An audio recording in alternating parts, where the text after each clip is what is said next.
Welcome to the Black Moon Lilith Rising podcast. The energy of the dark feminine is rising. Are you ready to reclaim your power? Understand the power of the dark mother of creation in astrology, Lilith. It's time for the world to recognize the power of dark feminine energy and how you can use it to heal, transform, and create the magic in your own life. Hello, hello, hello, hello. I am so excited to finally come out of the woodwork and come out of hiatus with this podcast and really get things going. My name is Adama, and this is the Black Moon Lilith Rising podcast.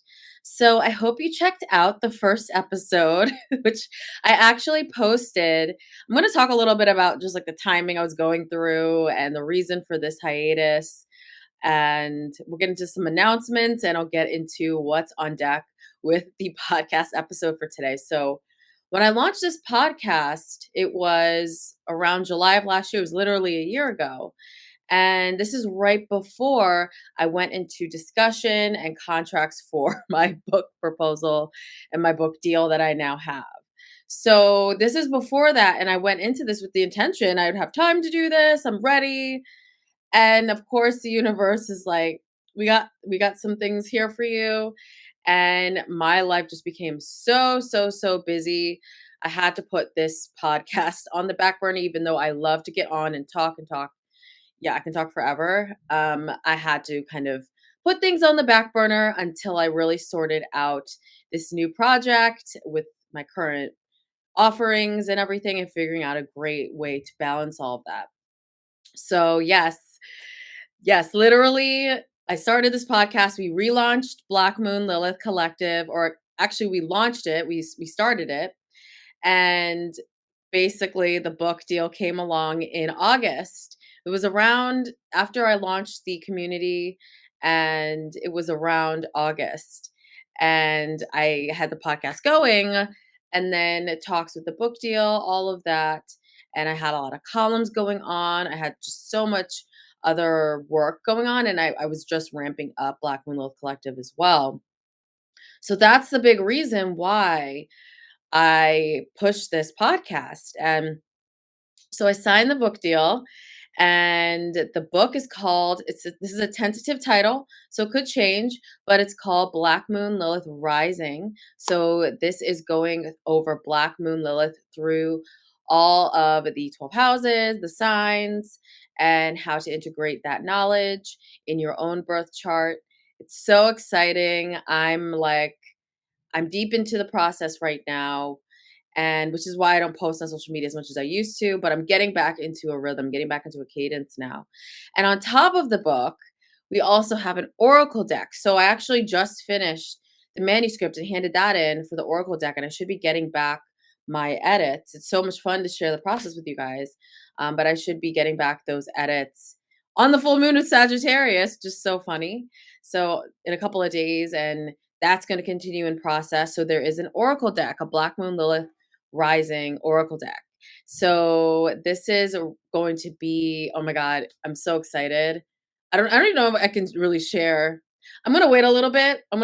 Keep listening, because I'm going to share as we get through the process. I'll share what the details that I can share. I'm not sure if I can share this, but it's going to be so cool, you guys. It's so cool. I'm so proud of especially the deck. Like the book is like its own thing, and the deck is its own thing, but it's going to be fantastic. It's going to be nothing like it. And it's going to be an oracle deck based on astrology, alchemy, and Black Moon Lilith. So this is going to be a shadow work tool, and not just a tarot deck, but an oracle deck. So this is different from tarot. So this is going to be coming out fall 2023, both tentative date as well, both projects. So this has really been taking up a lot of my time. Like, listen, y'all, it's a lot to write a book. Okay, much less two at the same time. So, well, book and the deck at the same time. And I'm loving every minute of it. I'm so grateful for this opportunity. The publisher is HayHouse. I'm so grateful to HayHouse as well. They're fantastic to work with. I love the team, and I love the collaboration that we're having. So that's going on right now. So I really wanted to explain that so y'all can kind of get a gist of where I am. And I've really also redefined my definition of work as well. So on top of having all of this, I really redefined it and restructured it to put my well-being and self-care first, and then understanding how to prioritize certain things. So those have been top priority. Another reason why the podcast fell away for a little while. And then also keeping up with Black Moon Lilith Collective, my community. So let's get into some announcements. Actually, this is a great segue because I want to talk about it. But Black Moon Lilith Collective is my community. And I'm so excited. This is my beloved tribe. I call them the tribe. Black Moon Lilith Collective is reopening for enrollment, and this only happens once a year. So we opened it last July. Book deal came along, and that was priority as well as writing these manuscripts. And now we're opening it again July 23rd of this year. So I'm so grateful for the tribe members that have been along for such a transformative ride this past year. And this is a highly exclusive membership that is only available once. And in the past, I've sold different offers on my Lilith Magic shop separately. And like I would sell some of the programs, not all. There's a lot of content on Black Moon Collective that has not been offered to outside people. But I've decided to close the Lilith Magic shop until we have book merchandise and only offer those things there. But the community is where you are going to be able to see all of my premium content, my videos, horoscopes, shows. We have contributors. Most recently, we had Stephanie Powell. She's fantastic. She runs her own astrological practice as well as shadow work, Reiki, energy healing. She just did a workshop for the collective. And I also had an amazing tarot reader and author, Rashonda Tramble from Stay Woke Tarot. She's also going to be on Black Moon Rising podcast, so listen up for the next episode. But she also just did a major arcana tarot workshop to take everyone through what it means so you can understand your tarot readings on a deeper level. So things like that. And I have my shadow work program. I have meditations. We have energy healing. We have breath work. There's so many different things that I offer all year long, and it's for one amazing annual price. So it's literally $365 for 1 year, and it's $1 a day. That literally is what it equates to, and it's just chocked full of great spiritual value. So if Black Moon Lilith is something that you want to integrate into your life, if astrology is, if shadow work, the esoteric arts, and transforming your life through understanding who you truly are and releasing that for the world to see. If you're interested in that and diving deeper, check out our waiting list at Black Moon Lilith Collective. So this is going to be available on lilithastrology.com /Black Moon Lilith Collective. You could also head to the homepage and you can shop that there. Just fill in your name and you get a free gift if you sign up for the waiting list as well. So definitely check that out. And this is so exciting. So let me actually go over what Black Moon Lilith Collective is. So this is my exclusive online streaming platform.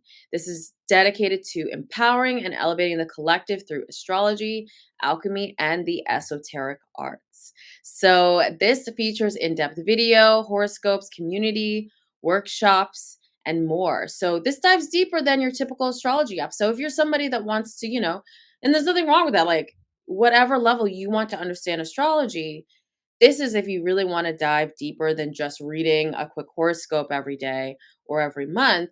This is for people that really want to take a dive into it. And it also spans across other modalities as well with other practitioners, like I said. So we dive deeper. And this is if you really love Lilith astrology and you want the exclusive content. So join the waiting list, and I will see you when the doors open to the tribe July 23rd. And another offering I do want to mention is my free monthly horoscopes that are now offered on the Coven at lilithastrology.com. So this is my free monthly for everyone. This is for the collective. It's my gift. And I've been thinking about expanding the items, the selection of horoscopes we have on the coven as soon as my manuscripts are done. But this is where I wanted to just get things started. Maybe some weeklies, maybe some dailies. If you're on YouTube, sound off. Let me know if you're interested in that. But that's where you can get free content from me. So head over to the coven. June is up. July. I've been late the past couple months. Mercury Retrograde has really been kicking my A. And I had all these projects, and I just was like, I'm not going to stress myself. I'll get it done when I can get it done. That's how I live my life. So check out those horoscopes.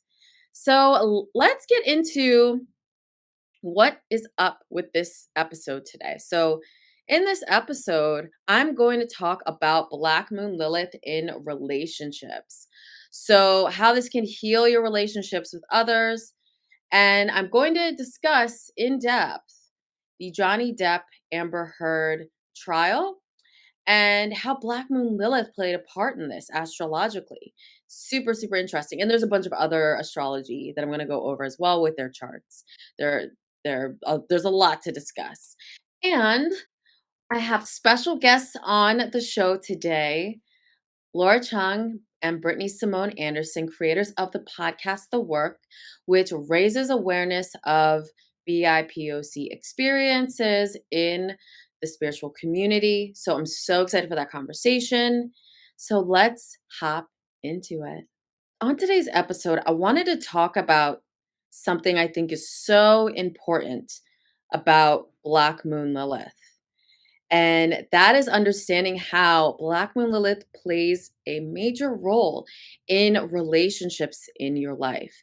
And even if Black Moon Lilith is not in, say, the seventh house of relationships for you, or Black Moon Lilith in Libra, it still can provide intel and basically a guide of shadow work for power struggles in your life. And a lot of the time, regardless, power struggles can really be harmful to the interpersonal relationships you have with other people. And this is across the board. This can be with work, this can be with friendship, this can be with love, this can just be when you are navigating your day. So when you experience Black Moon Lilith, a lot of the time, regardless of where it's happening in your chart or what sign it's in, it can be an experience with another person because Black Moon Lilith is all about power struggles. So the archetype of Lilith. So I want you to go back to the first episode of this podcast if you haven't listened to it, because that will take you into the archetype of Lilith and what that means and provide a nice foundation for what I'm going to talk about here. So I won't dive too far into what Lilith means here. I encourage you to go watch or listen to that first. But here I'm going to talk about the archetype of the story of Adam and Lilith and how that plays a part in the energy of Black Moon Lilith as a placement. So briefly, in astrology, I'll give you some brief background as to what an archetype is and what this means. In astrology, we assign the planets, the position of the points, the signs, we assign them archetypes. And so archetypes are basically stories, facets of life, ways of being, and they're a guide for descriptions of energies within the universe that lie in all things.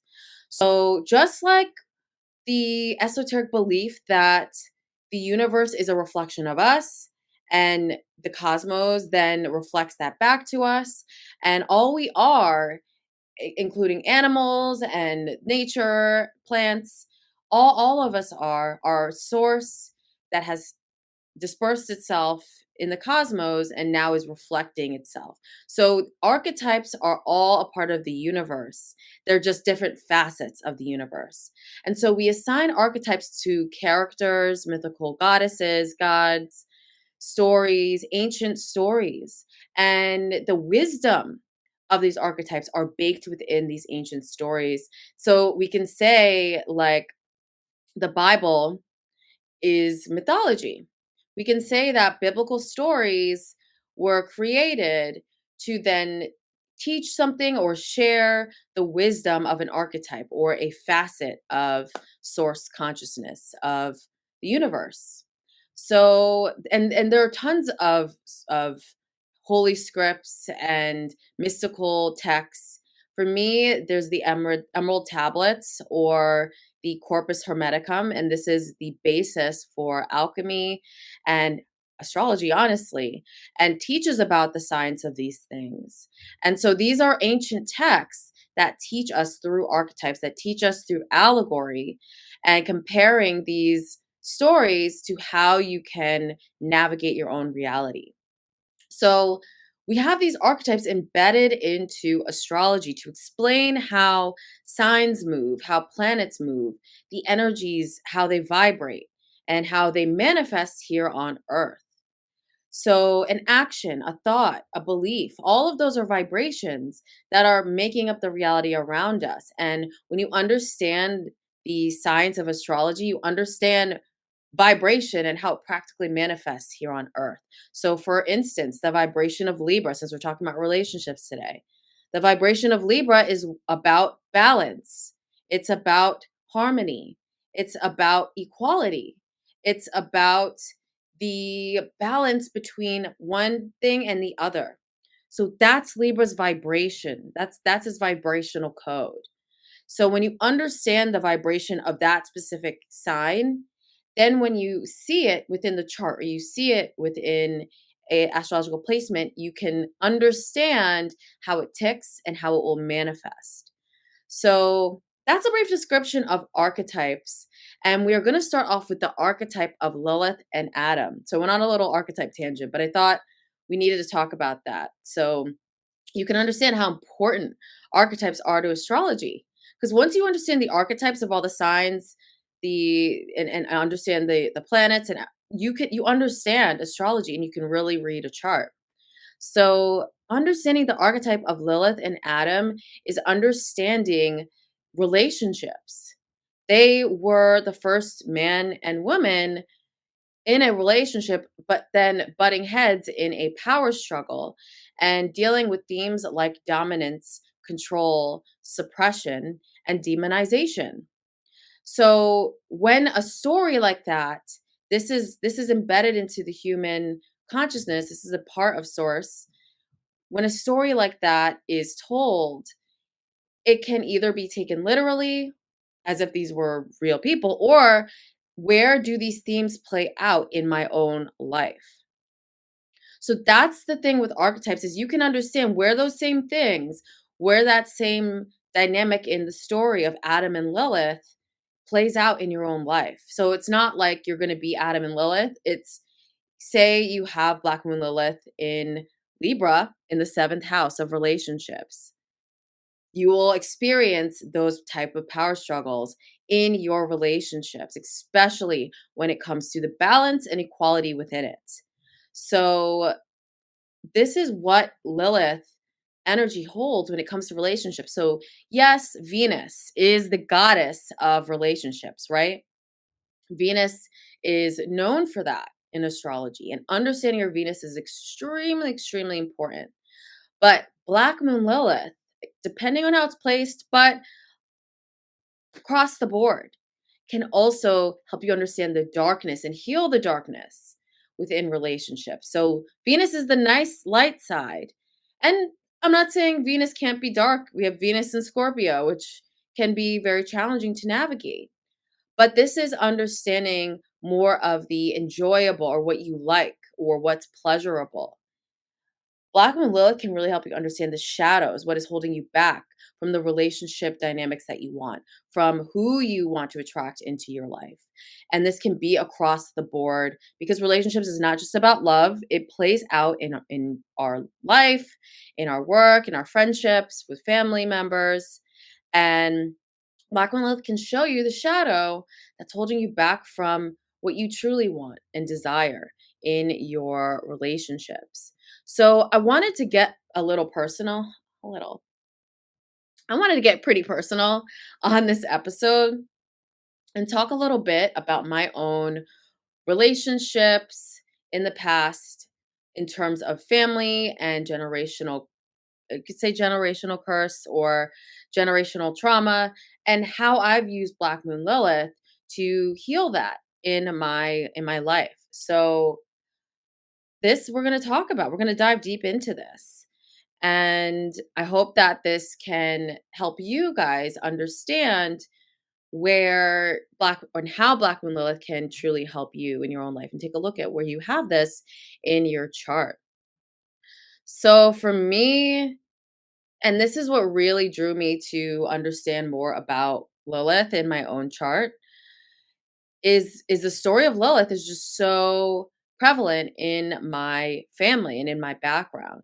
So my heritage, I'm American, so my mother is American from the United States, and my father is Sierra Leonean from West Africa.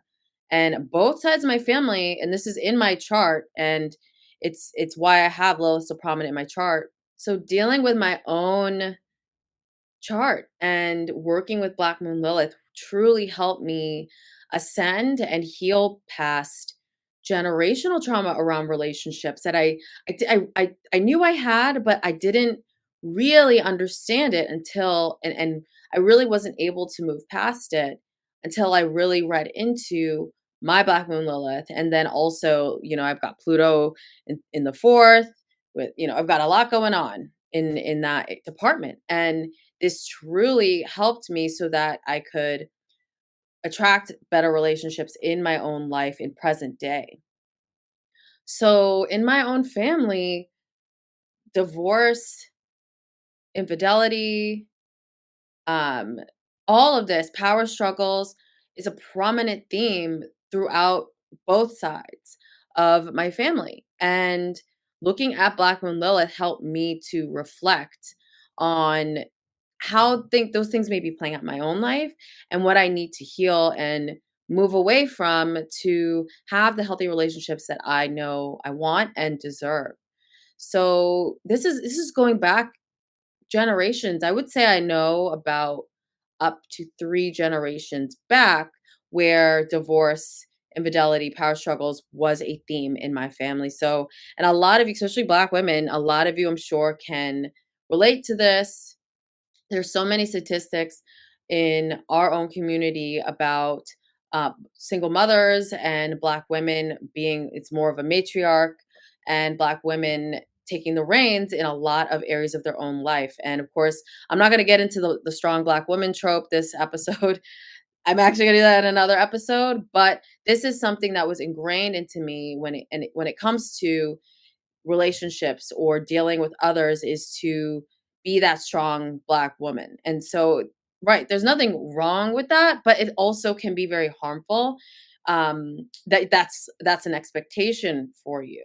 So having all of that relationship karma for myself that I sifted through, really facing that shadow and seeing like I don't want to repeat the same things as was done in my family line and in my ancestry. I want to rewrite the story. I want to change this. I want to change these beliefs.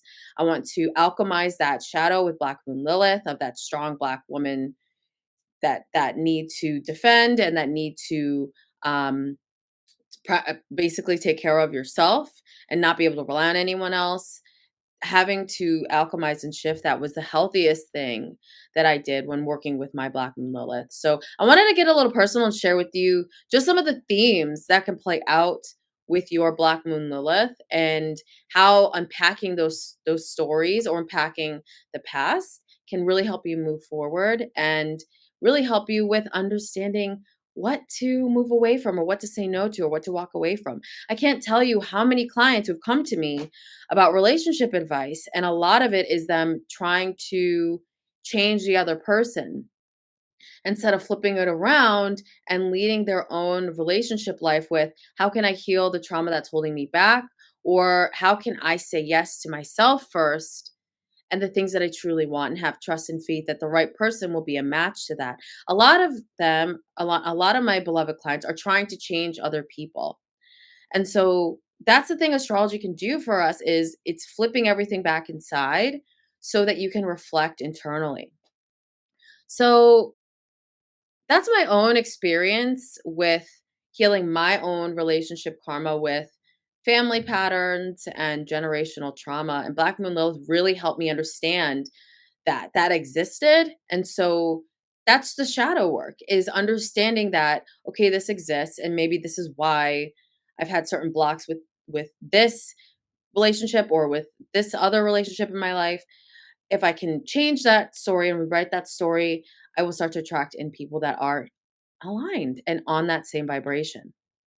So, I want to talk a bit about the astrology with relationships and Black Moon Lilith. So, yeah, so you can look up your Black Moon Lilith for free on Astro Theme. If you'd like, you can book a reading and I can chat with you more about Black Moon Lilith, but check out where yours is, because then that can show you how and if Black Moon Lilith plays a role in your relationship. So, Black Moon Lilith, the astrology of this in relationships. First placement I want to talk about is Black Moon Lilith in the seventh house, or making aspects to a planet that's in the seventh house. So the seventh house is the place of relationships in astrology. This is interpersonal connection. This is love. This is marriage. This is deep bonds. This can describe the romantic partner or serious relationships that you'll have in your life. And it doesn't mean that person will be that sign, but they can have and exude that same energy. This is also what describes contracts and agreements. So this is the relationship house. So if you have Black Moon Lilith here, or if you have another planet like the sun or moon or any of the planets forming a connection, especially if it's a square or if it's an opposition, forming a connection with Black Moon Lilith, this will come out in your relationships with other people. And it's definitely something to look into in terms of power struggles, feeling suppressed by others, not understanding how to feel self empowered in relationships with other people. That can come up with Black Moon Lilith in those areas, or if there is a planet aspecting it. So, Black Moon Lilith in Libra is also important to mention, because that is when Black Moon Lilith is in the sign of Libra. So, Libra represents relationships. It's agreements, it's the balance between those, it's justice, it's equality. And Libras seek themselves through other people sometimes. So when you have Black Moon Lilith in Libra, you can experience that karma, you can experience those power struggles and challenges within your relationships. A famous Black Moon Lilith in Libra is Kim Kardashian, who's literally been in the news recently for her relationship. She's constantly in the news in terms of her relationships. And it's Libra also is beauty and clothing and aesthetics. So, I mean, she's the quintessential Libra and Black Moon Lilith in Libra. So, that's an example of Black Moon Lilith in Libra, but that is another placement that you can experience Black Moon Lilith in your relationships. And also, if Black Moon Lilith is forming aspects with Venus. So, the goddess of love, Venus, can show you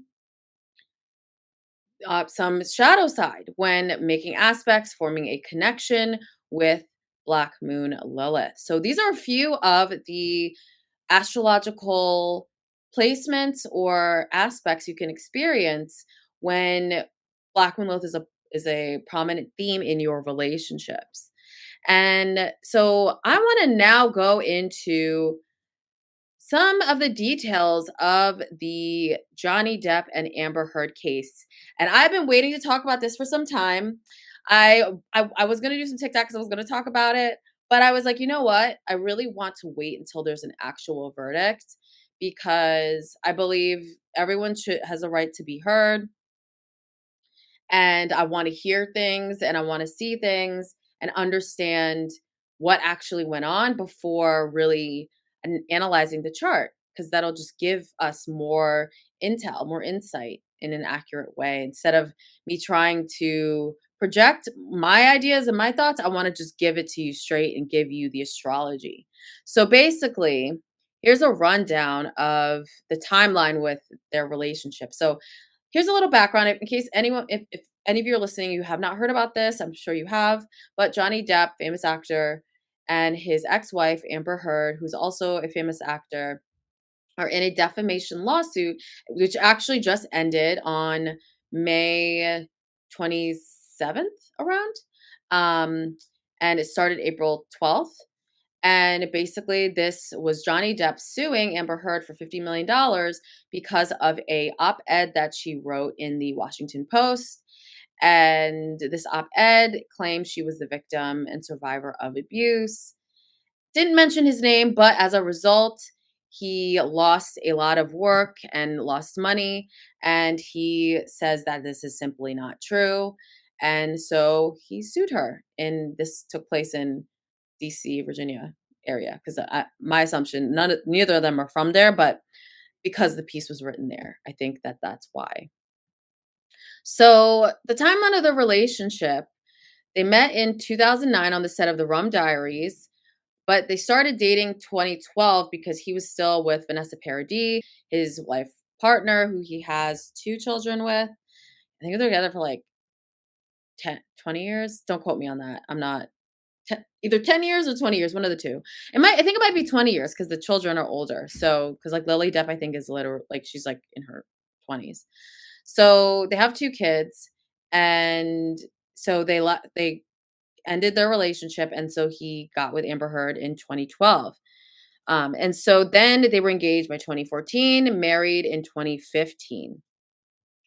In 2016, Amber Heard files for divorce from Johnny Depp with restraining order alleging abuse. So there was a lot that went on in the relationship. And so then after the divorce, she writes the op-ed. And so that leads to the case that we are in now. So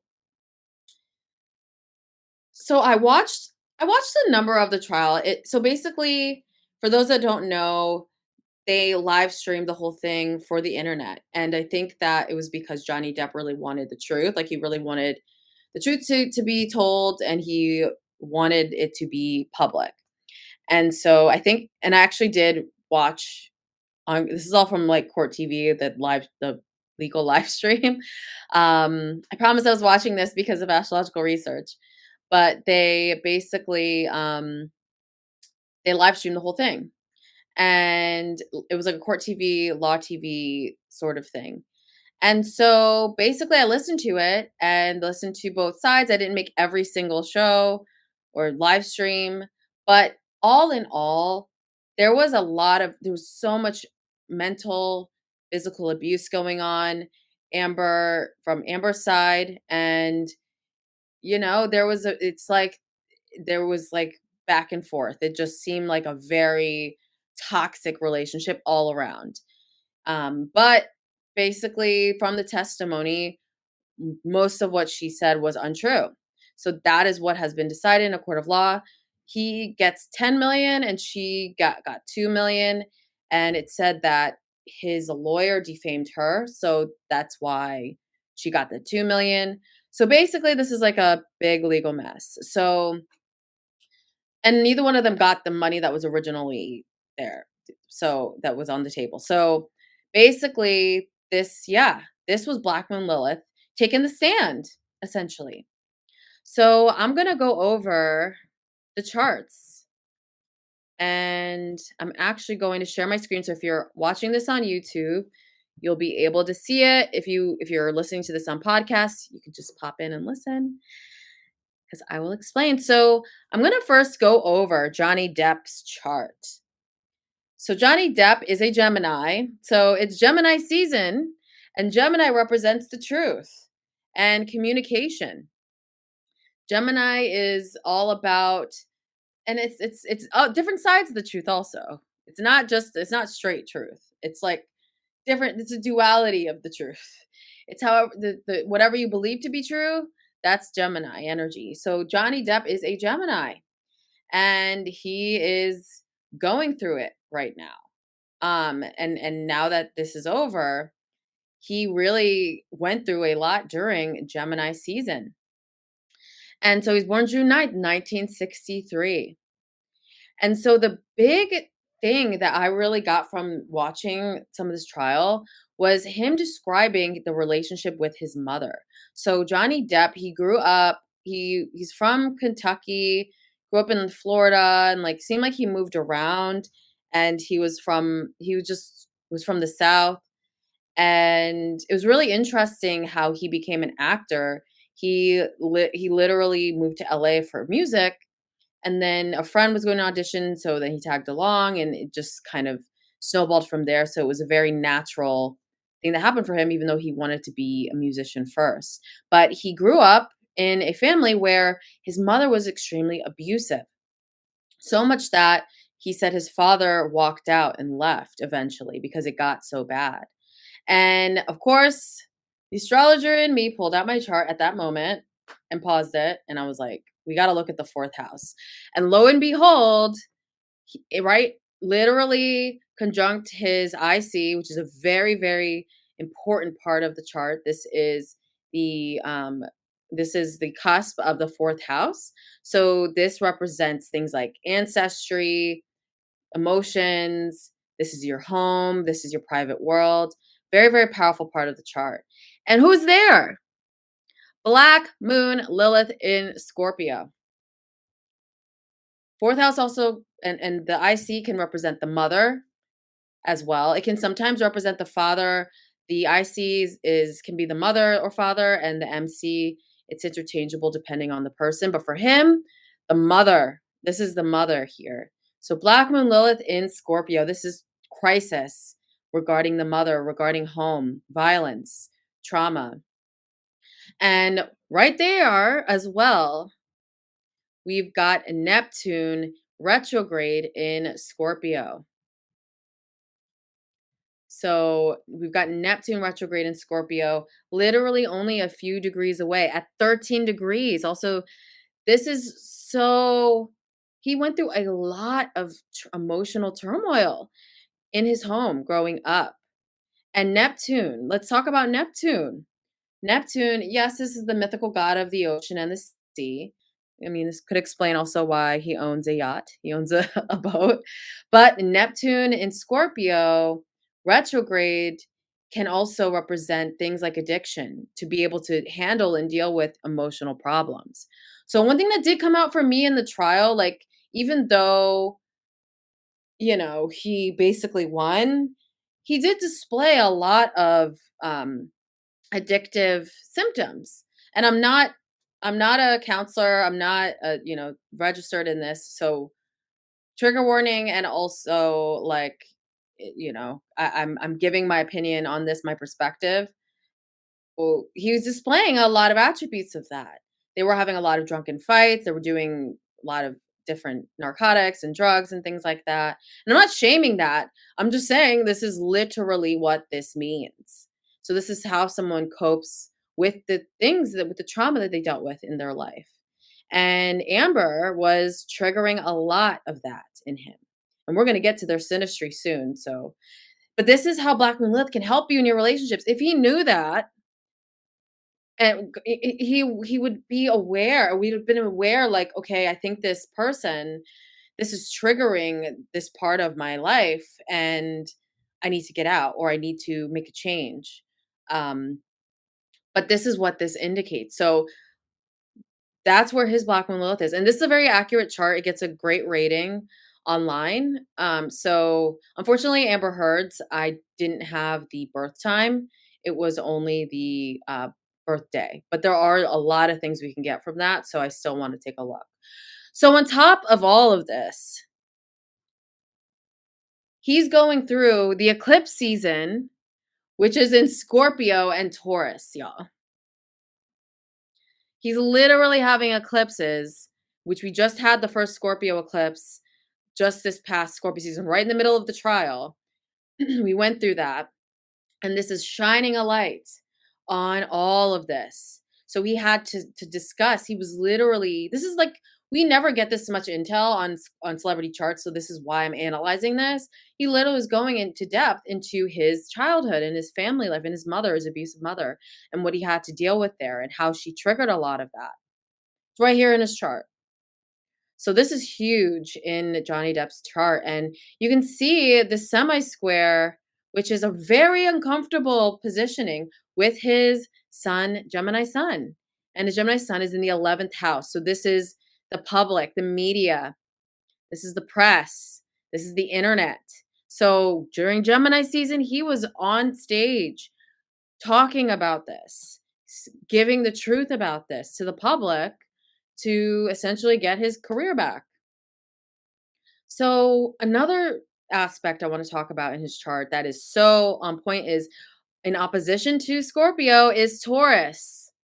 And we've been having eclipses here as well too, shining a light. This eclipse season lines up completely with this trial for them. And so he has his midheaven in Taurus, and this represents his career. This represents his life purpose, how the public sees him. This is his profession. And he's an artist. He has Venus in Taurus. He literally is. That's what he's known for. Venus in its home sign of Taurus. He has a beautiful Venus in Taurus and Mercury. This is why he has so much luck in his career and why he is such a profound artist and a very famous actor is this placement. But he's having eclipses here to reveal things in the area of his career. And you know what else Taurus is all about, especially Venus in Taurus? Money.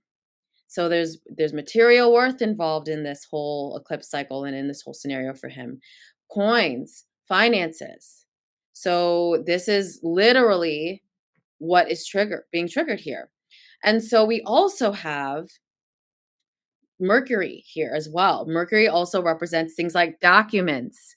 This is like writing. This is communication. And what did Amber write? An article.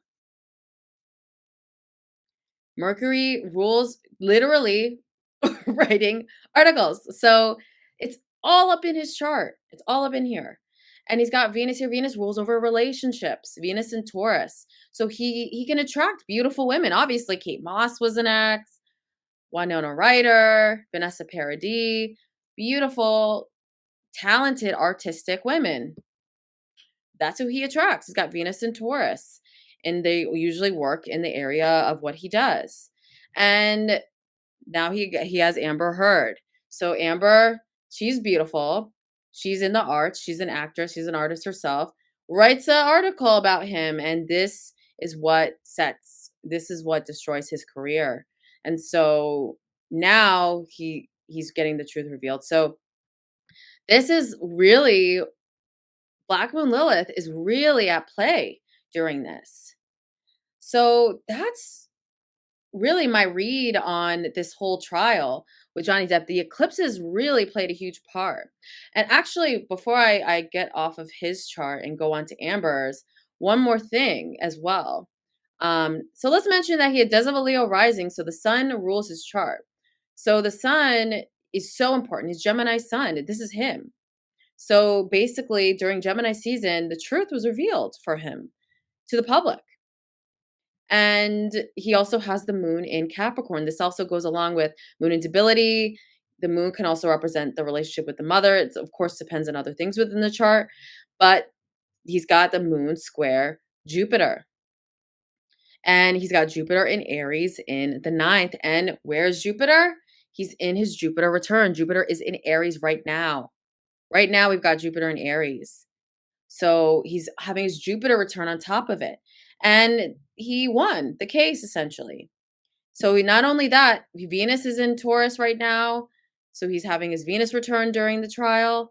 And he's having his Jupiter return. So if I was looking at his chart, all in all, I would have said, I mean, this is now after the fact. And I really didn't want to do any predictions on this one because yeah, I just didn't. I just didn't feel like it was appropriate. But he had luck on his side during this trial with Venus at home and Jupiter in his 9th house. He may even write a book about it. This is the area of publishing. But either way, this is definitely all up in his chart. So these are some of the factors I want to talk about with Johnny. But right, so we're going to now talk about Amber Heard's chart and how this relates to the trial and how Black Moon Lilith, this is just all over this trial. So where is Amber Heard's Black Moon Lilith? In Taurus. So she's having eclipses on her Black Moon Lilith. And also she has Venus in Taurus. It's her Venus return as well. So her and Johnny have the same Venus sign.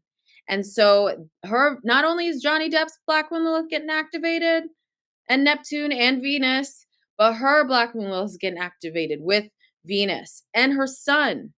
So when you have eclipses on your sun, it's like your life will not look the same after. And she's had a very rough eclipse season. I really must say that. And all of this Taurus energy is in opposition to Pluto in Scorpio. So Pluto, the planet of transformation, crisis, power struggles, abuse, is retrograde in opposition to all of this. So this is what is getting activated for her during the eclipse cycle that we are having. So eclipses played a huge part in this trial and were all over they're both of their Black Moon Lilith and Venus in Taurus. And we also have her nodes. So she's a moon in Libra. And she also has the south node at a critical degree at 29 degrees with Libra and Aries. So when this happens, there can be a lot of power struggles and difficulty within your relationships. This is a big life lesson to understand how to navigate relationships. She talked about her family trauma she dealt with and the abuse she put up with in her own family life. And this is in her chart as well and can indicate that. So releasing old patterns, inherited patterns, family patterns around relationships is a big part of her chart and definitely playing a part in that trial. So another thing as well that I do want to point out before we move on is we had Mercury retrograde. So Mercury retrograde also was a big trigger during this trial. And Mercury was retrograde in both Aries and Taurus, and this was her Mercury return as well. So there was a lot at stake that was triggering her chart. So I want to talk a bit about their synastry. So synastry in astrology is understanding their compatibility. And this is just a basic synastry that I'm going to do. But let's talk about Johnny Depp to Amber Heard since we have the most accurate birth time. And we can see how his chart is laid out a little bit more in comparison to hers. So let's state the obvious connections here. Johnny Depp, her sun is literally conjunct his midheaven. And what did we say the midheaven was? The mother, the father, the family. So Amber definitely was triggering his mother wounds, his family wounds that he dealt with growing up. And he literally stated on the trial. Her Pluto is also in opposition to her sun in Scorpio. So this is really triggering his area of home and his area of family. And it's a big karmic placement. So this was definitely a meant to be. This is what we call a fated relationship. You can just see it here.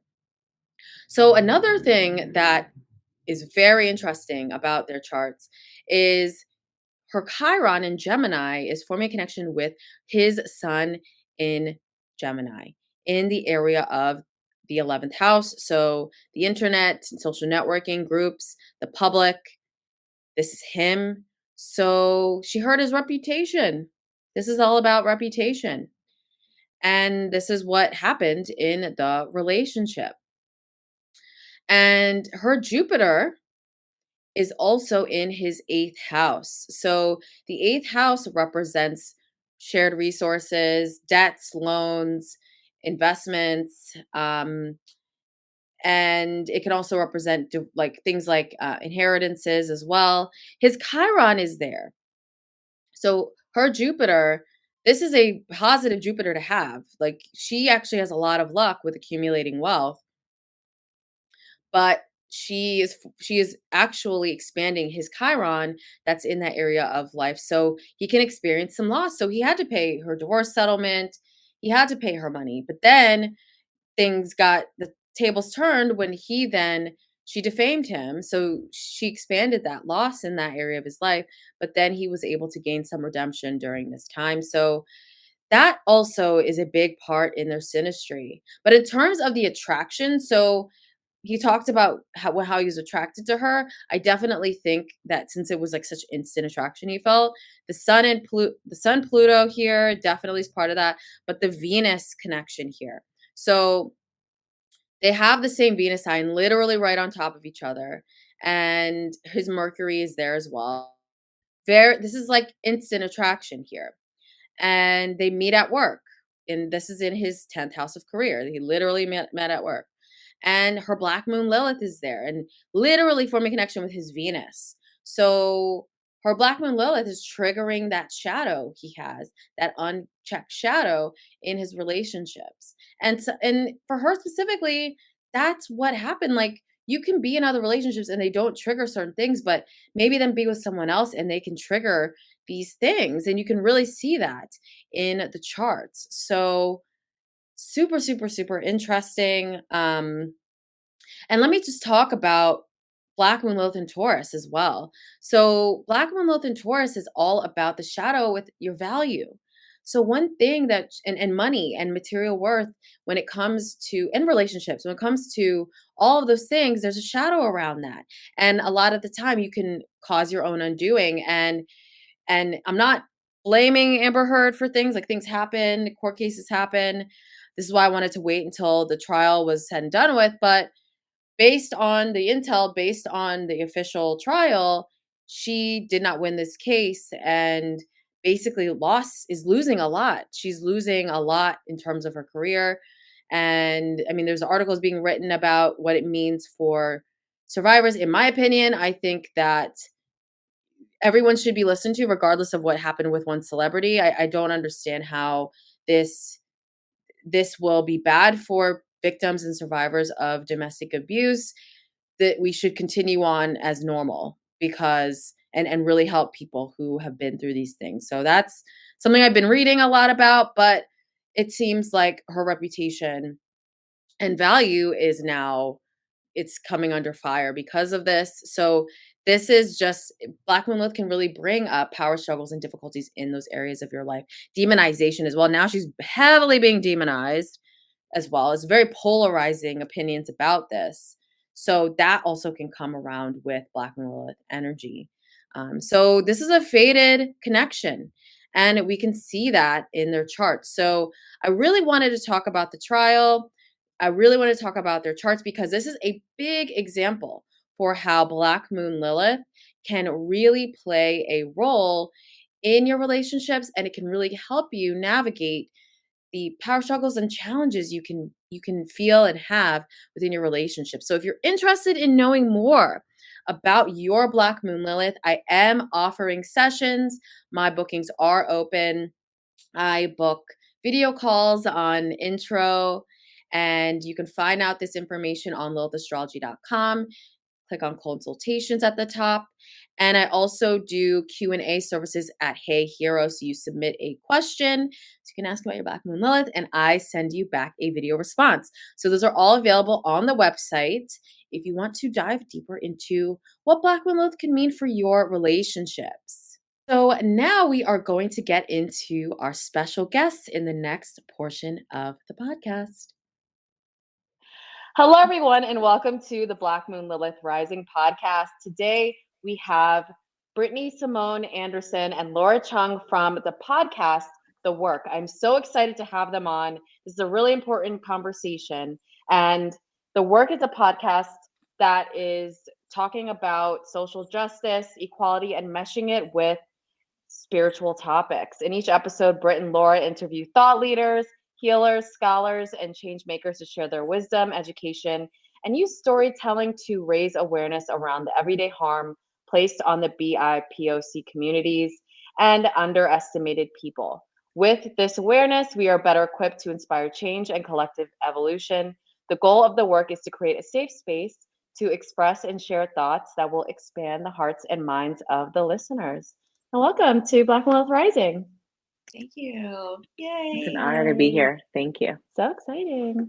So I love the theme of your podcast, and I really love the message because I believe that this isn't something that is really talked about in the spiritual community. I know Laura, I've known Laura for a few years now, and we connected through her sister, literally, and my sorority sister. And I'm so happy to meet you, Brittany. And it was really challenging for me entering into the spiritual space. I'm a professional astrologer, and realizing that I would still have to deal with like race shit. I curse on this podcast, so just to preface, feel free to do that. But I didn't realize like, oh, I'm like entering into, spiritual space, and this is like, yeah, kumbaya and all that stuff. And I still had to deal with some of the microaggressions and certain things that come up when I would be in basically all white spaces with other astrologers, or going to events or joining communities and noticing there were certain things going on. And I just thought it was really interesting, especially during 2020, there was such a resurgence of people talking about spiritual justice. I don't know about that right now, but we're always talking about it here. So my first question is, what sparked you to start the work, and like, what's your mission behind it? Either one of you can answer. I'll go. So, Laura and I have been in the same communities for a little bit. I guess not too long, but we really started spending time in a couple of communities. And within those communities, specifically in that time during 2020, when the Black Lives Matter movement began to get a bit louder and people started to collectively take note of the harm placed on Black-bodied folks and really what anti-Blackness was or is.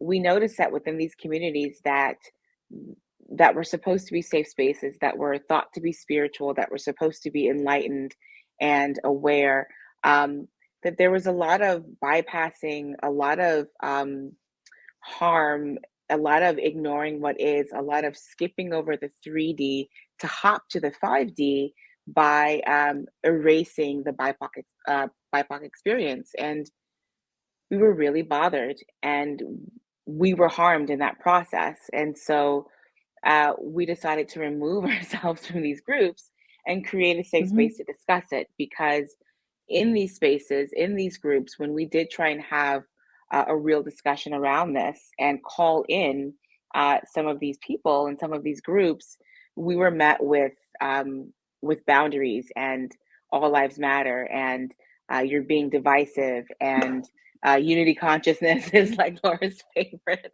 and which is, by the way, misuse of that term, but we'll get to that later, I'm sure. But there was just, Laura and I decided to take our collective harm and trauma and pain and create a safe space to digest that and transmute that and welcome in the people that are ready to learn and explore and really create the reality that we all want. Yeah, I noticed a lot of that too. The 3D to 5D jargon that we all hear about, and the glossing over of our experiences as Black people, brown people, Indigenous people. It's just it is really, it's disheartening to hear that sometimes. What about you, Laura? I think what really sparked my own anger about that whole time period was when I would notice people with large followings on Instagram and spiritual. I put that in quotes because now it's like, what does spiritual even mean? Right.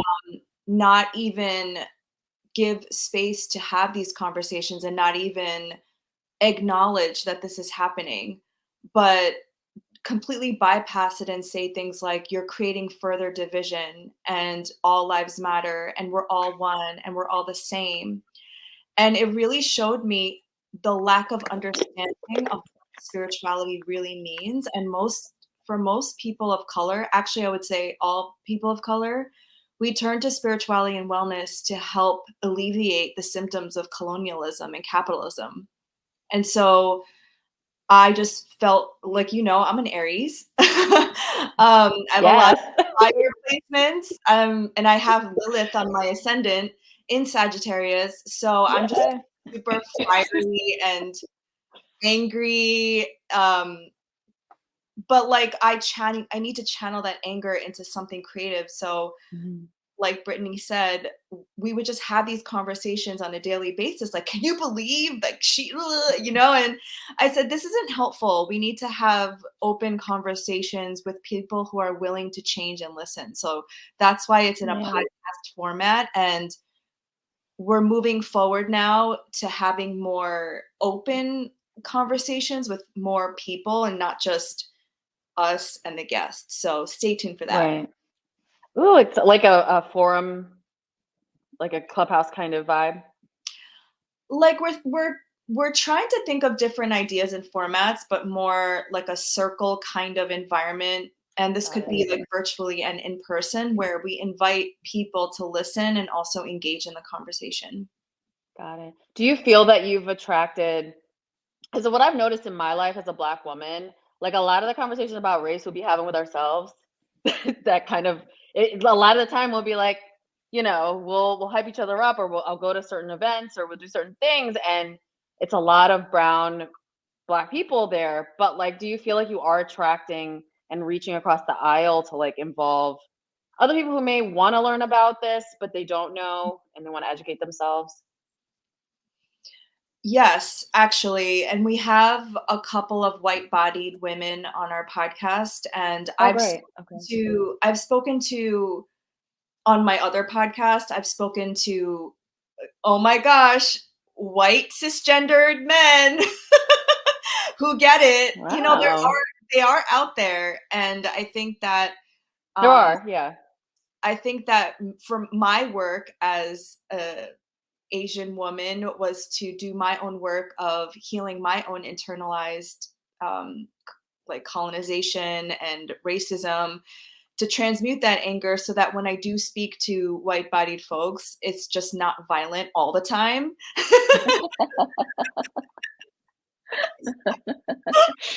Like, you better do this. Hey, listen, I know about the Lilith, so oh well. Yeah, no, that's really interesting. So what are both of your backgrounds? I mean, I'm in wellness. I was, and for quite a long time, I was a yoga teacher in the New York, Manhattan space. But at this point, I'm a wellness educator. I'm a sound practitioner. I'm a yoga therapy candidate, specifically working with communities in cancer care. I'm a true multi-hyphenate. I've got more hyphenates here. I am a DEI expert. I am a big support to my partner's company. I am all the things, lots of hats. Yes. Are you a Gemini, or what's your sign? Oh no, my sister's a Gemini. I'm a Pisces. I've got Pisces. all the feelings. Immutable still. Okay. Yeah, lots of feelings. Oh. Laura has really helped me figure out my chart. Oh, awesome. Yeah. Well, and Laura, you're an Aries, correct? I am an Aries and a Sag rising with an Aquarian moon. Lots of fire and air. Yes, I have a lot of fire and air, and I need earth to ground me. Yeah. When you said background, you mean like your like background in terms of career or your ancestral background? You could do both. Oh wow. Ooh. Yeah. Yeah. Britt, do you want to finish answering the question? Well, yes, now that there's another layer to it that I didn't notice. So my sister actually did a 23andMe, which was incredibly helpful for me with connecting with who I am. So my ancestry consists of Nigeria, Ivory Coast. Those are the two dominant, and then there's a bunch of like little places sprinkled in that you wouldn't expect and that I don't necessarily connect with, but we'll just go with Ivory Coast. And Mali also, Ivory Coast, Mali, and Nigeria. Cool. Yeah. And are you American, born in America? Yes. Cool. Yeah. What about you, Laura? I am of Korean lineage, 99% East Asian. Wow. And I'm American, born in New York. And my background, I had a lot of different careers. I worked in finance in Manhattan. I worked in startups. I had my first turn in entrepreneurship back in 2000 and I would say 11. I my dream was to be Anthony Bourdain, like travel the world and take photographs and write about it. But kind of got sidetracked, not sidetracked, but went into healing and discovered my ancestral roots and connected with that and the spiritual practices of my indigeneity. And now I am, I guess, multidisciplinarian healer and podcast host and badass bitch. Yes, Yes. for sure. Miss That one. Fire. I love it. I just love that's the thing is we're all just so multidimensional as humans. Like I have a million dashes, trust me. So, and I think that's the time we're moving into this Aquarian age and this age of individuality. So it's less about I have this one job for 50 years and this is it. And we're going to work 9 to 6. Like we're really heading into an age where everyone is just a lot of different things and jacks of all trades. So I think that also really aligns with, I think the intention of the spiritual community with the whole 5D movement and ascension movement is, I think they can have good intentions, but I think what gets lost is that race is such a big stain on the human condition. It's what will continually divide us unless it's literally called out and mentioned. So I think since a majority in America of the spiritual community online and the practitioners that are popping up are white, when you have white privilege, you don't know these things that are going on. And it's also your trauma as a white person in this country of being indoctrinated into the system. So there's patterns that you need to also kind of shift as well. So have you noticed when you have brought up these topics with people in your community, has there been backlash, or has there been a warm reception to it? Warm reception. Oh well, we can think of a different perspective. Okay, yeah, we are all one, but there's a lot of shit going on until we get there. So we gotta solve the shit going on. We can't just say we're all one and pretend it doesn't exist. You know what I thought of when you said that was the phrase that people say. It's you think you're enlightened, go spend time with your family. I would counter, you think you're enlightened, let's talk about race. It's one of those things where many people are taught to ignore. And so when they're asked to deal with it and deal with their relationship with it and deal with the ways with which they are imperfect and the ways with which they are potentially at fault, and I use those words carefully, but in the ways with which they'll have to change, they'll have to give up some of their privilege and their positioning, it's terrifying. And so, and I do, a part of me empathizes with that. I mean, you have to grow up and change, but I do empathize with the fear of losing all that is normal to you, right? And what that would possibly mean. And because it's so scary, they're unable to see beyond the fear, and they're unable to see that the world that they think that they live in could actually be that world if they let go of the fear. Warm reception, no, but maybe soon. Fingers crossed. Well, you're always welcome here. Thank you. Yeah, I think there's just a lack of education, obviously, because there's this African proverb that I'm totally going to get wrong, but it basically says that if you only heard the hunter's story, you will never hear the lion's. Meaning, if we only hear one side of the story, which for most of us in the globe, it's the white man's story, then you'll never know people of color story. And so the history that we were taught was very much in the lens of the colonizer, right? And when you understand the story in that context, the people that are involved in that story are seen as savages, as uncivilized, as poor. Meanwhile, in our understanding of our own history and our ancestors, we were survivors. we have rich cultures. We are abundant. It was only the abundant and rich cultures that they felt the need to colonize. So it's just like this misunderstanding of both sides. Why do white people feel like they don't have an attachment to their ancestry or their identity? Because their own spiritual practices, their own identities were taken from them. And so when you don't have, when you have no base chakra like safety, and you're constantly seeking and you're constantly searching, when you find a spiritual practice that makes you feel whole and loving, because we're wired for love and community, then that's when like appropriation, that's when colonization happens. Oh yeah.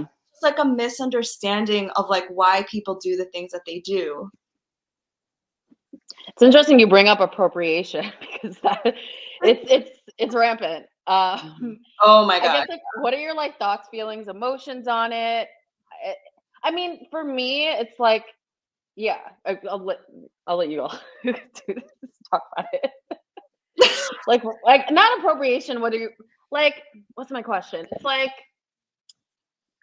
how can you? Okay, how about this? It's like, how can someone who is not from a culture go about learning more about a culture's spiritual practices or becoming a practitioner of it? Or what are like your recommendations for someone who is not part of that culture to adopt in a respectful way?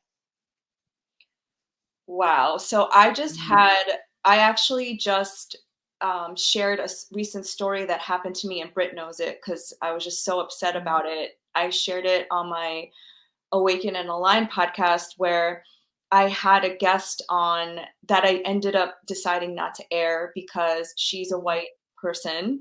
And most of the flowers that she extracts for her business is from Asia. And this happened the same day that that Korean woman was killed in Manhattan.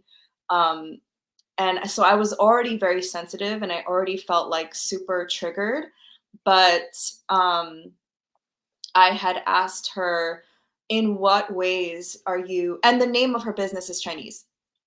So I asked 5 questions. I said, first, are you Asian? Second, in what ways do you give reciprocity and acknowledgement to the teachers and the land and the people that you extract from? Because it's literally extraction. Like, you are taking something and you benefit and you create a business that you thrive on. And also, how are you bringing awareness to the people that are being harmed? And because it's not just the plants and the land, it's the people that are associated with, because it's all, wellness is an energetic ecosystem. Right. So if they cannot answer those questions, then they need to do the work and understand, like, why are they using these plants, spiritual practices, mantras? Like, what is your intention and how are you giving back to the land and the people? That's so true. And if you can't answer that, then like, you're not going to be on my podcast. I'm not going to buy your products, and bye. That is so true. I've never thought about that. Like, literally, like, I mean, I just know that this happens all the time. And I never, like, I've always like thought like, it's a little, close to, the source here, but I just kind of like went on my merry way. But I just like, I think that's so profound, where it's like, you should be giving back to the people that you're taking from. It's basically like colonization, where you're like, oh, this is a great thing. Let me take it and then like make more money, make more money than the people themselves. So that's profound. What about you, Brittany? Do you have any thoughts on that?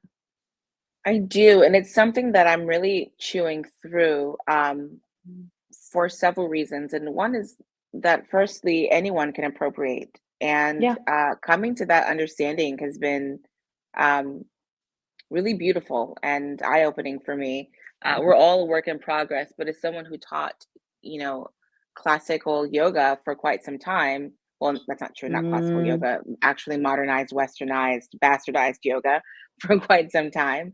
Right. But I live in a body that many would say, well, it's okay because she's of color, but and we can look back and say, well, yoga comes from Kemet and all these things. But what we do know is that the practice of yoga that we practice now comes from Indian traditions and those communities, or South Asian traditions in general.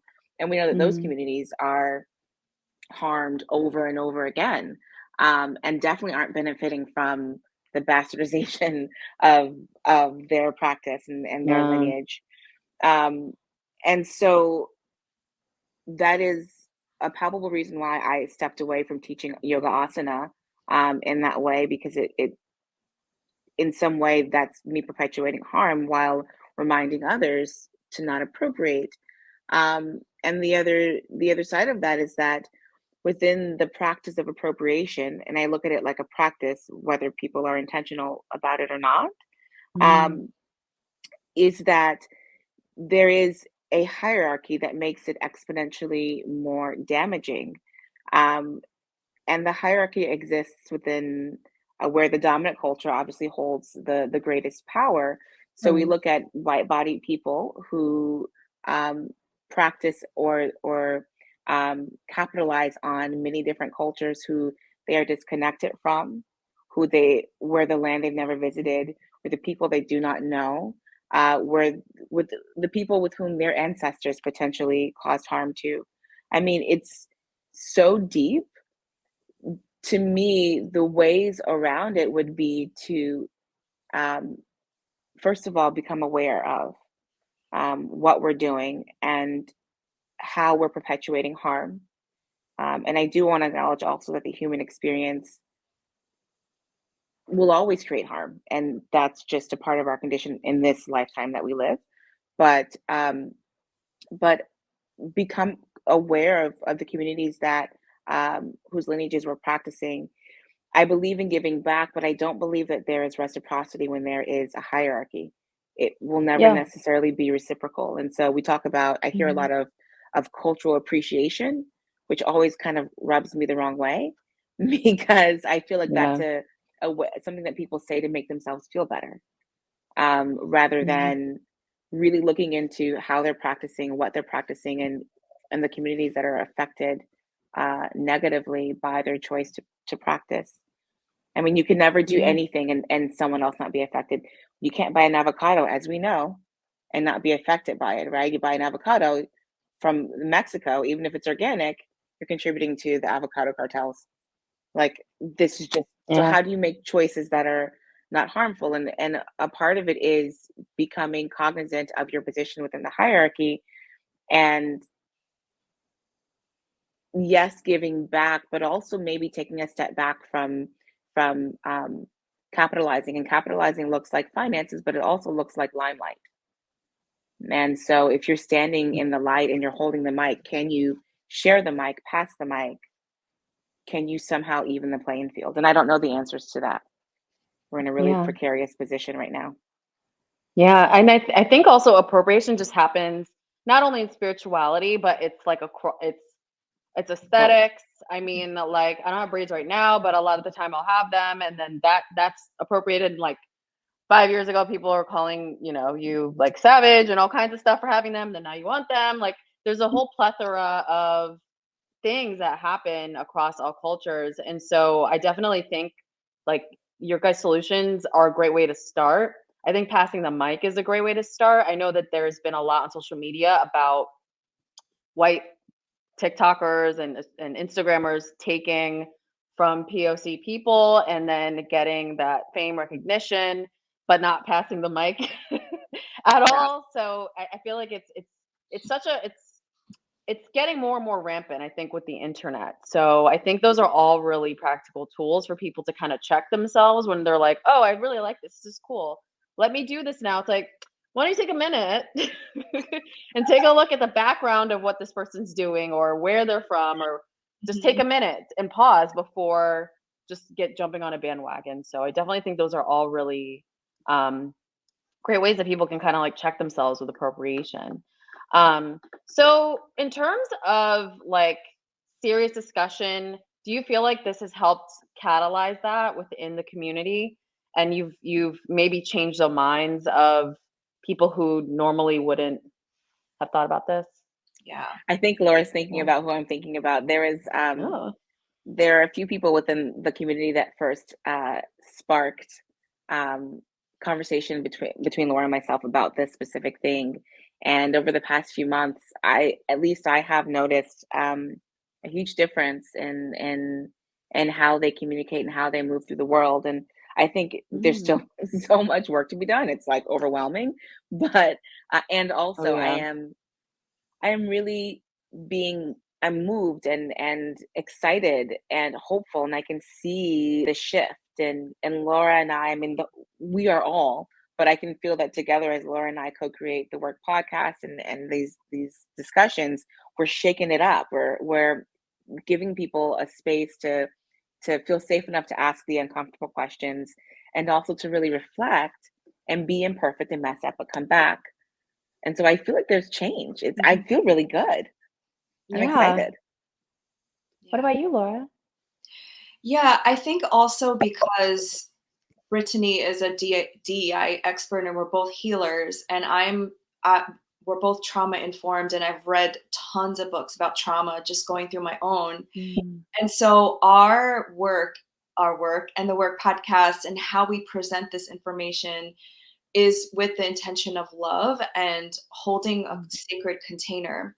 Because when you are speaking to somebody, already it's such a heightened and polarized topic that the minute you say the word white, white people be like, ah!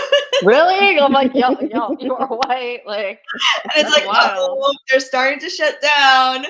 And so we understood that we're not going to be like the Conspirituality podcast. We're not going to be like those podcasts that are calling out white people. It's more about calling in and being like, hey, did you ever consider this? And we recently had our last guest on the last season was an astrologer, and she was just talking about the Pluto return and how it really is our moment of shadow work, our deep collective shadow work as a nation.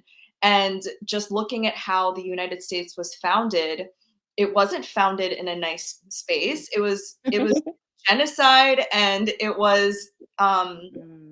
it's things that we have to reconcile with.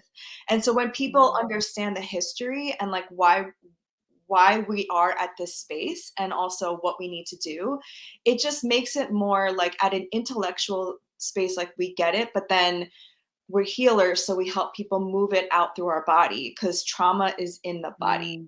So it's all about everything, a holistic approach. Wow. The Pluto return is wild. It is.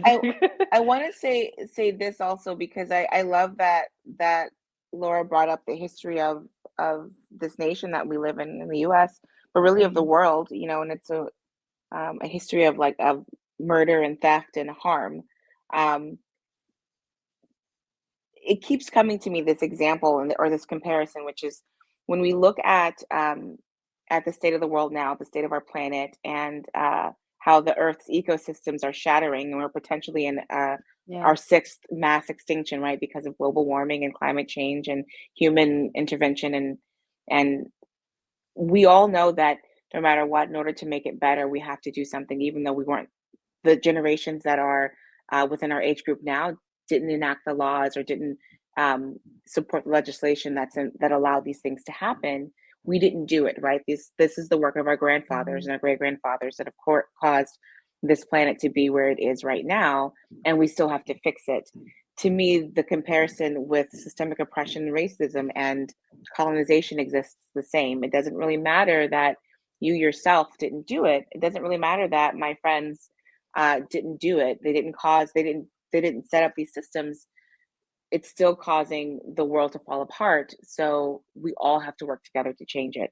And I just want to encourage that reminder or that comparison, because it's not about blame, it's about fixing.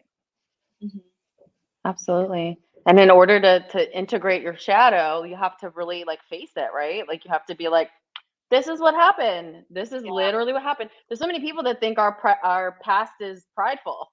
like the founding fathers and No. 4th of July and like white, red, white, and blue and America, like all it's there's different perspectives on the past. So it's like you can't do shadow work if you're living in a different reality, right? So I think conversations that you're having and speaking about it is the best way to start shifting people's consciousness for sure. But so I definitely think it's work. Sorry, I'm interrupting you, but No worries. going back to what we were talking about with like the 5th dimension, and I always ask Brittany, like, if people are truly spiritual and they're doing the work, what the heck are they doing? Because any spiritual practice, even astrology, talks about the light and the dark and having to go to the shadow. So if you're not accepting what is and like being in reality, because we are 3D beings, mind, body, and soul, then like what are you practicing? Like what are you actually doing? Are you just like, setting off into the astral realms? Like that's what I'm confused about. Like if you are an astrologer, like where in your work do you incorporate the shadow? Well, that's also it's not a popular topic. I may talk about it all the time, but it's not a popular topic, honey. It's sunshine and rainbows is the popular topic, or who's compatible with who.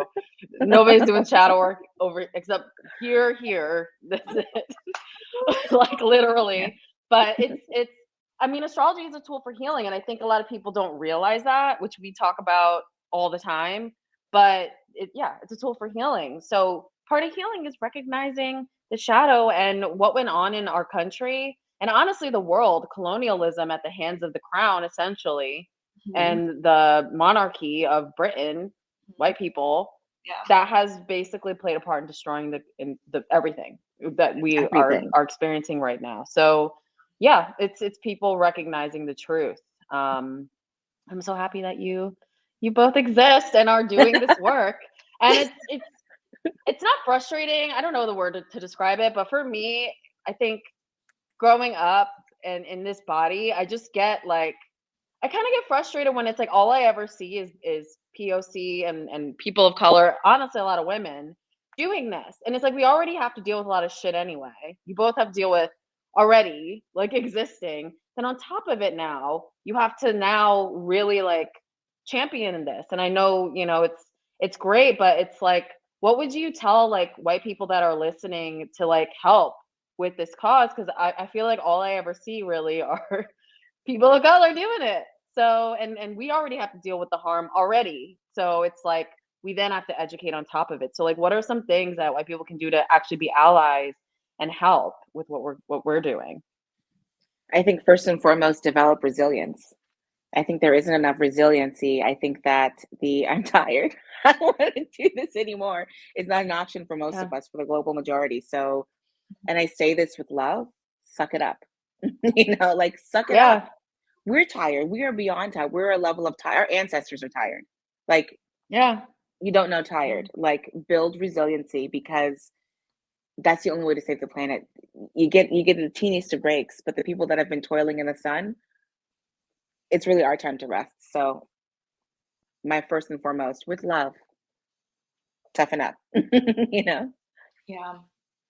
Actually, I was trying to look up who coined the term white fragility because... Oh, it's a book. But I think it was coined by a white person because really? I feel like that is another fallacy with whiteness. There's nothing fragile about whiteness. You hold the privilege. You hold all the power, like perceived and non-perceived. Like there's nothing fragile about holding the different intersections of privilege and how politics and laws and schooling districts and zones and real estate, they all benefit white-bodied people. So to me, there's nothing fragile about that. And I would have to say to white-bodied folks and white-passing folks who are listening to this, it's that colonization and whiteness also is harmful to you because you and your lineage has also been colonized and also you've been stripped of your own identity. And so for such a long time, and I can speak for a lot of my fellow Korean Americans, is we were meant to feel like we were less than, and that we were, less than, but we're the global majority, which Brittany always reminds me, we're the global majority. And yeah, I know where my lineage is. I know where my family's from, and it's very strong, and we're a communal, collective community. So I really stand strong in the fact that, like, I know who I am and where I came from and my roots, and not a lot of white people can say that. And that really makes me sad, because when you don't have community, when you have no sense of like who you are and where you're from, like that's a really scary thing spiritually. Yeah. So I would like look into your ancestral roots. Sorry, that was intense. No. I thought it was fantastic. Yeah. I mean, I agree with Laura with so much of that, and I would add to it that when Laura said that that systemic oppression and colonization negatively affects white-bodied people too, it's in the form of patriarchy, right? It's in the form of, and patriarchy is inarguably harmful to everyone, right? And Yeah. I mean, I don't even look men. at every group. Yes. I mean, and our men are really, I mean, they are falling apart at the seams. I mean, they cannot get it together right now. God bless them, and it's because of the patriarchal system that doesn't allow them to feel and to move and to respond from that feeling rather than to be cold. I mean, it literally negatively affects everyone. So don't think that you're untouched by this. Like, we are all one. Together. Well, look but like actually so. And history, all of the people that have started wars, like they're usually white men. Yeah. Like there may be like I don't know, like Joan of Arc and like random warrior She didn't queens, start a but war, like did she? She was part of the resistance. Was she part of the okay? Yeah. So no, there are. Well, I know like Queen Elizabeth, there were women monarchs, but I would say, okay, she's one example, but like the majority in a patriarchal system. Exactly. It's Queen Amina. Really, patriarchy is worldwide. Like even this is kind of just like a little story like about yesterday when I was traveling down here. I'm in Mexico, and the patriarchy is like really thick here. Like when we got off the plane, I'm with my partner who's a man, and we were meeting like a driver, and the driver immediately just goes up to him and talks to him and shakes his hand, and like he was like, what did you chop liver? Like what's going? And then we get to the hotel, and then like the guy was talking about spa services, and he just like turns to me and starts talking about the spa, and it's like my partner loves to go to, he like loves the spa actually more than I do. He's a Venus and Taurus.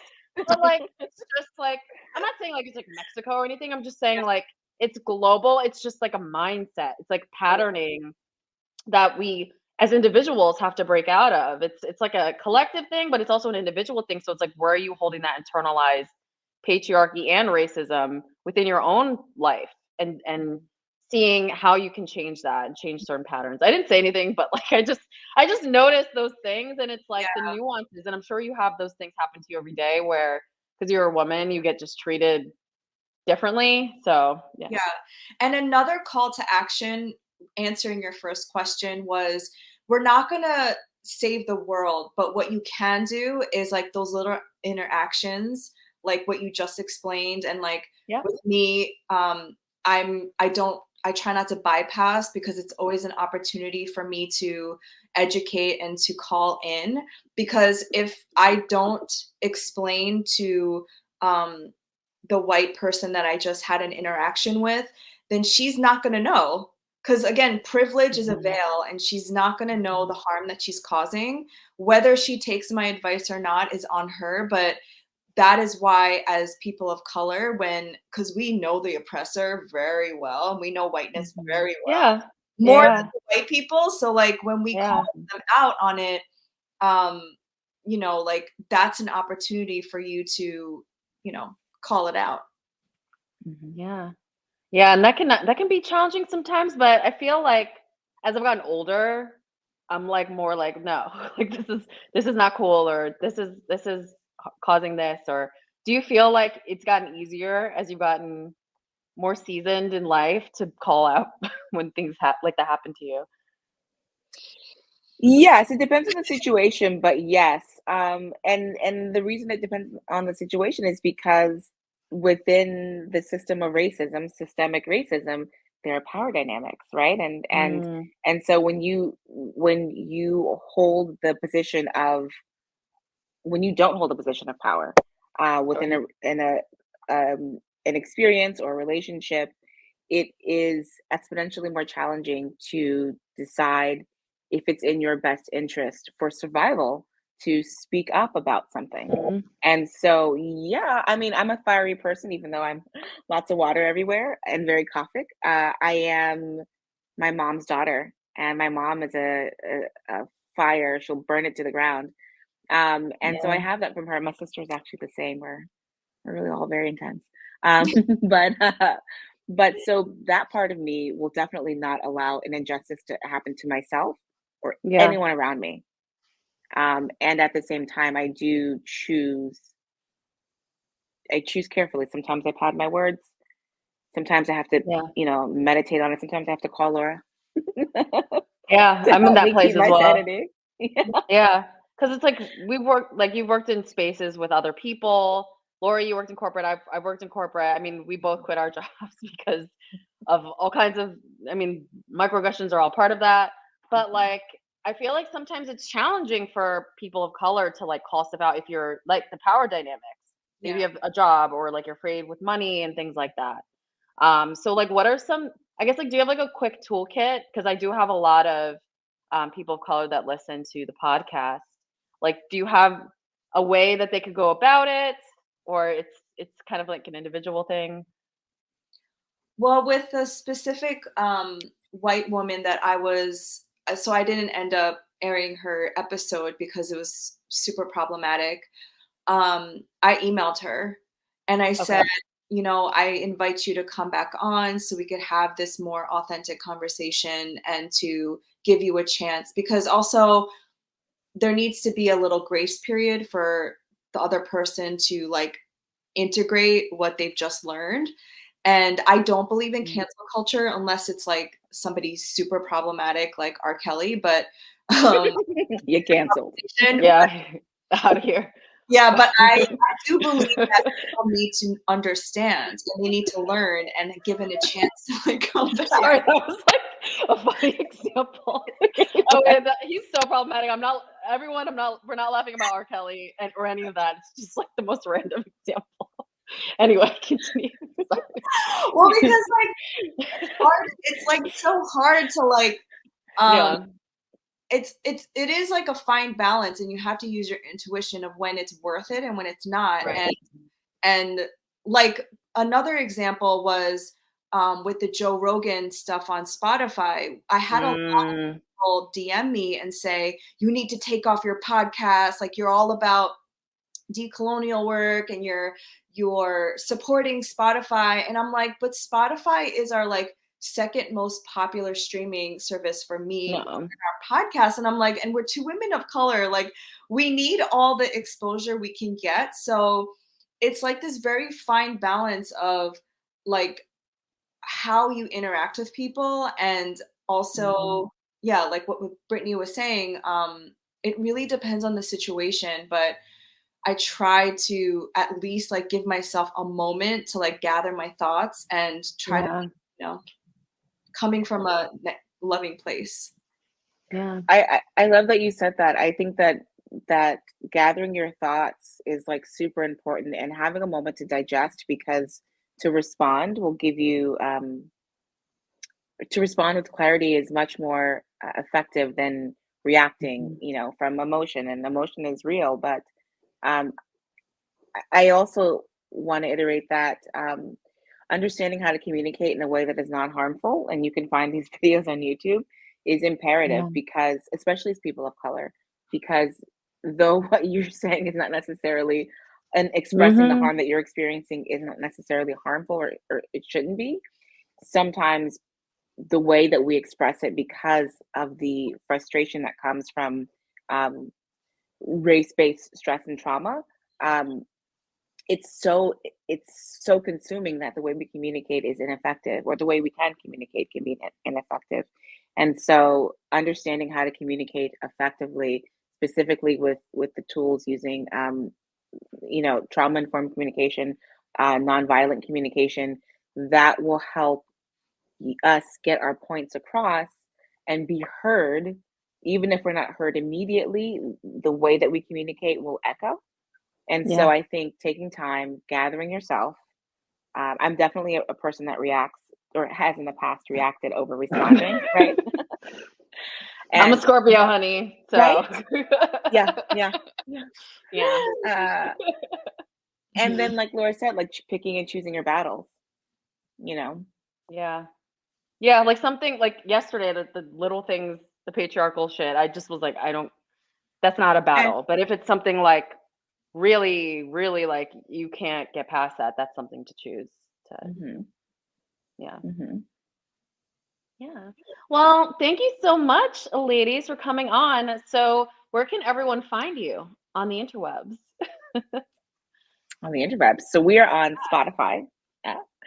We are on Apple under the Work Podcast. I'm also at my website, BrittanySimone.com. I'm on Instagram at Brittany Simone. I'm on TikTok, but I never use it. And Laura. You're just a voyeur. You're just I am. She a just TikTok voyeur for now. We're also on Stitcher for all the Android users.